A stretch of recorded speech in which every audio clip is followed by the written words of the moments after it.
Hi everyone, welcome back to the channel. Let me show you the race build-up of the UTS Ultra Trail Snowdonia 50k.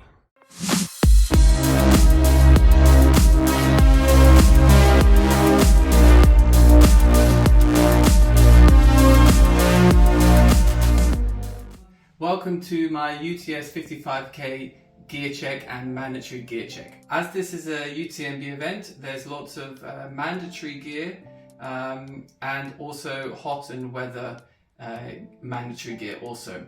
And depending on which category you're doing, you will have more or less mandatory gear that you have to take with you. Starting from the ground up, I'm going with the normal Tamiya number 1. I think this has a lot of grip for what I need for Snowdonia, just in case the weather turns. And with some of the technical terrain, I think this will be the best shoe. This is pretty worn now. I've used it on a few treks. I did the Tour de Mont Blanc in this shoe, so I'm really happy with this choice.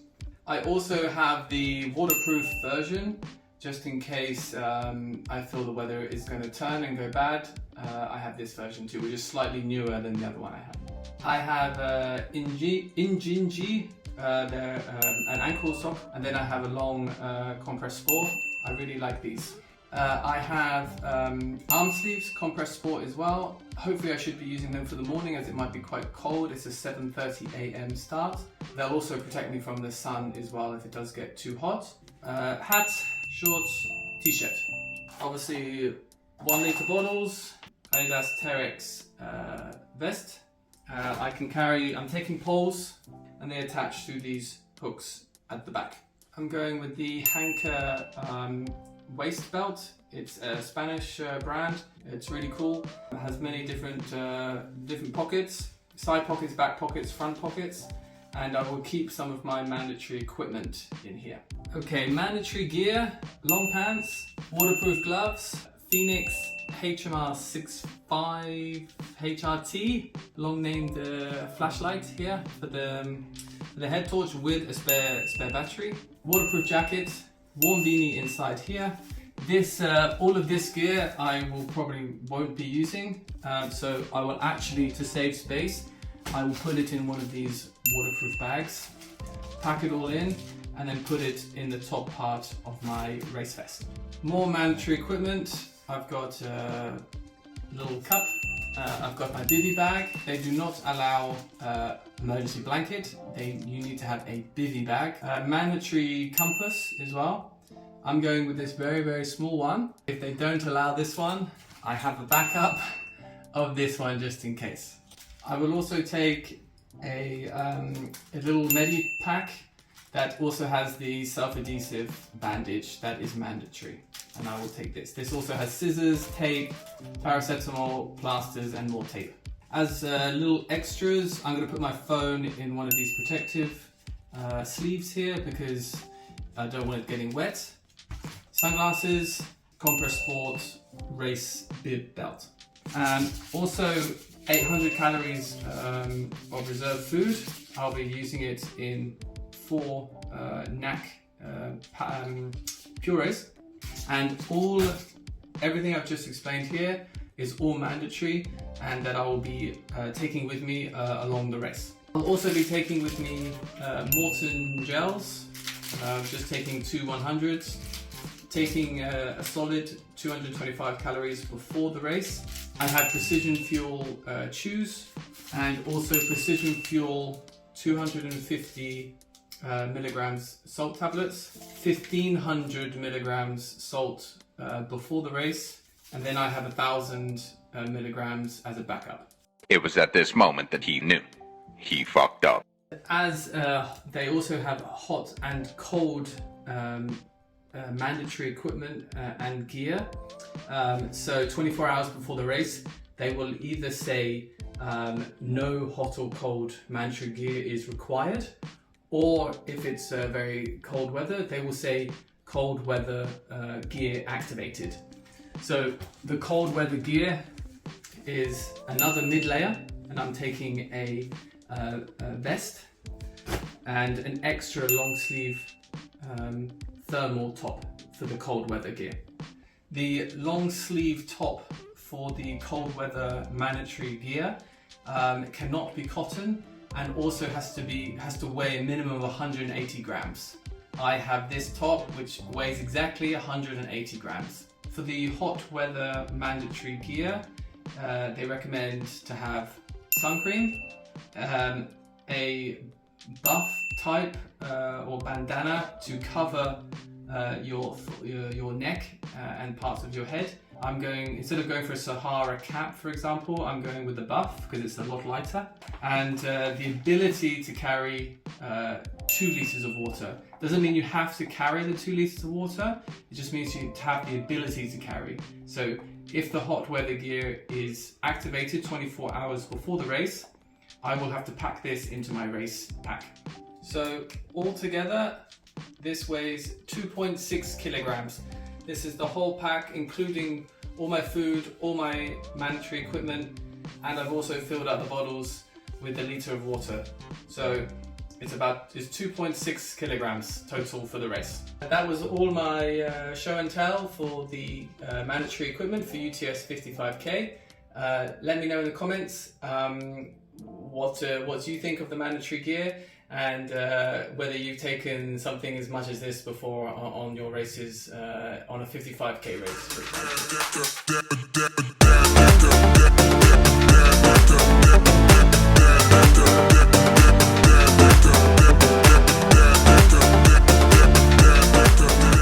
We have arrived. We're in Clamberes. Snowdon is up there. Ready for this weekend.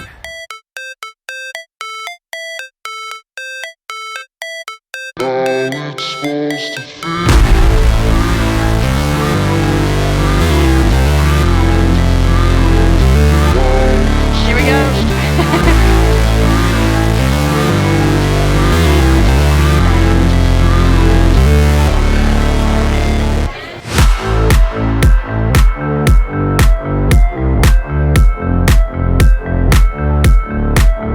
To the start line of the UTS by UTMB 50K. Sharon, we have 30 seconds to go. There we go, ladies and gentlemen. Enjoy. Have a great day. This is your time.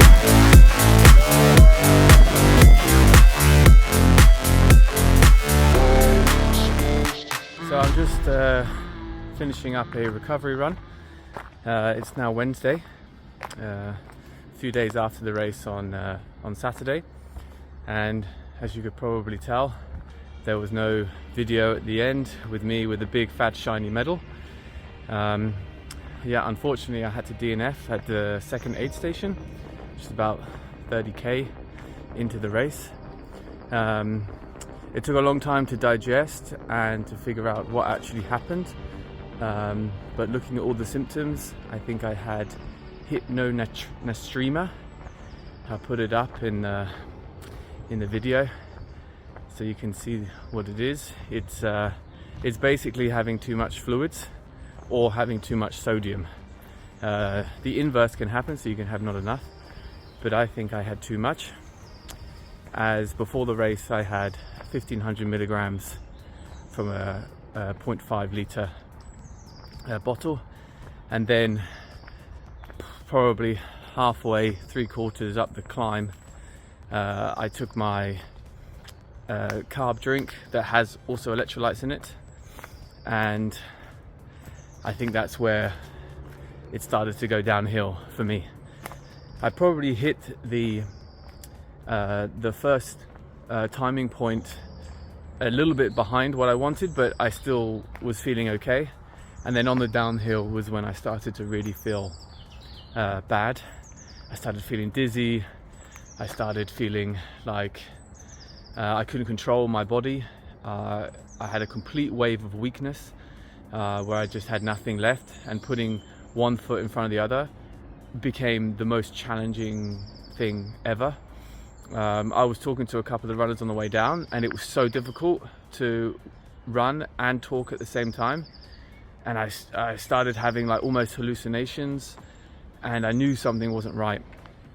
And then I got through the aid station, At this point I was probably in around the top 70, which was fine, and on my watch I was only 5 minutes behind my goal time. So my goal time was around 7 hours 30, but anything around the 8 hour mark I was going to be happy with.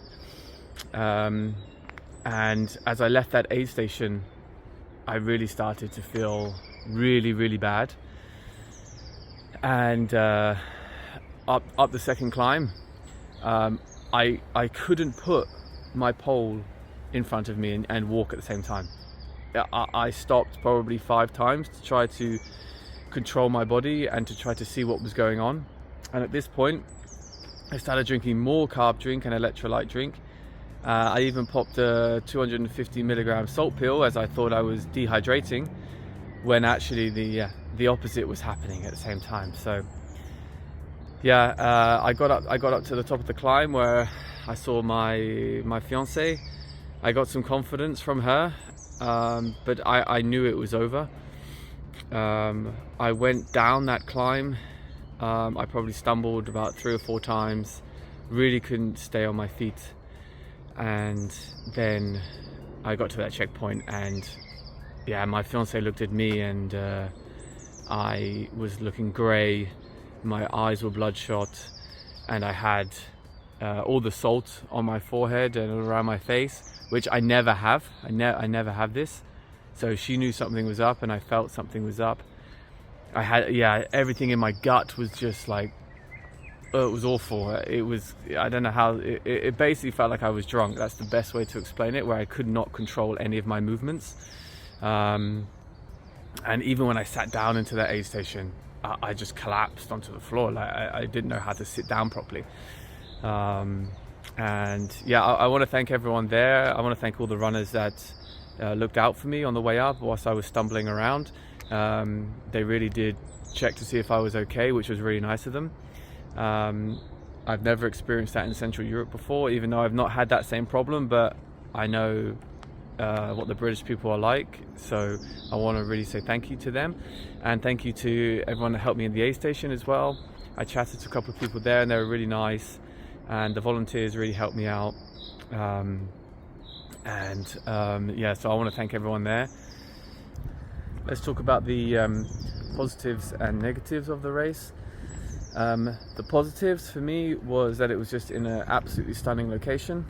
It really was beautiful. I understand we had weather that maybe not Wales normally has, as obviously it's a temperate climate, so it's normally raining half the time, but the weather was really spectacular. The views were incredible. The running experience actually on the course was really nice. I really did like the technical ability of the course. It's very challenging, and even though I train in the Alps, it was still completely different. So I thought that was a really nice change, and it really did have it really attacks the body, that course, with the high rocks and the high steps that you have to do, and the jagged rocks. You really have to watch out. And yeah, it really is a stunning location. So the negatives for me was, I think that you did not need to go up to the top of Snowdon. We really went up there twice. The first climb was just below it, and then the second climb was actually to the summit. And it was just too many tourists there. I'll put up a couple of pictures so you can see, and if you followed on my socials, you've already seen it probably. I couldn't go down anywhere because there was just too many tourists. And at this point I was around 100th place, maybe 120th place. So it's not as if I was at the back. You couldn't get anywhere once you're at the top. I had to dodge tourists, and it was a real nightmare. I couldn't find any flags. I couldn't find the marshals. So yeah, it was really quite difficult. And also the 25k race came against us, which I think is pretty stupid when we were only 25k into the race. I understand if a race is looping towards the end of the race, but to have a race come towards you on the same path when you're and it's on a very narrow piece, at the top of the mountain, I thought was a bit ridiculous, really, and it gave something else to think about. And also, I don't think there was enough marshals at the top. I didn't see any, and there was also another race going on at the same time. So I didn't know about this, obviously, not being from around there. I didn't know there was another race. It was actually a triathlon, and it would just have been nice to with a heads up to say that, hey, there's another race going on, watch out for it, because we almost got hit by bikes at the bottom of the Watkins path, and then there was other runners coming from all over the place with different marshals. So I was looking out for their marshals, but they actually weren't the marshals for the race that I was doing. So it got a little bit confusing, and especially in my state that I was, it was even more confusing. So I also think that 3 aid stations is not enough. I understand the logistics to bring up water points and checkpoints at the top of summits, but if you look at most races around Europe, they are minimum 4, if not 5 or 6, and I know races, my fiance is doing a similar race and she has 6 aid stations. I'm doing another race of similar distance that has 5, so I don't think there was enough aid stations for how difficult the race was as well. So obviously I'm disappointed, but you know, life goes on, and I've learned from this experience, and I'll take this learnings into the next race, and hopefully I won't make the same mistakes again. Thanks for watching, and see you in the next one.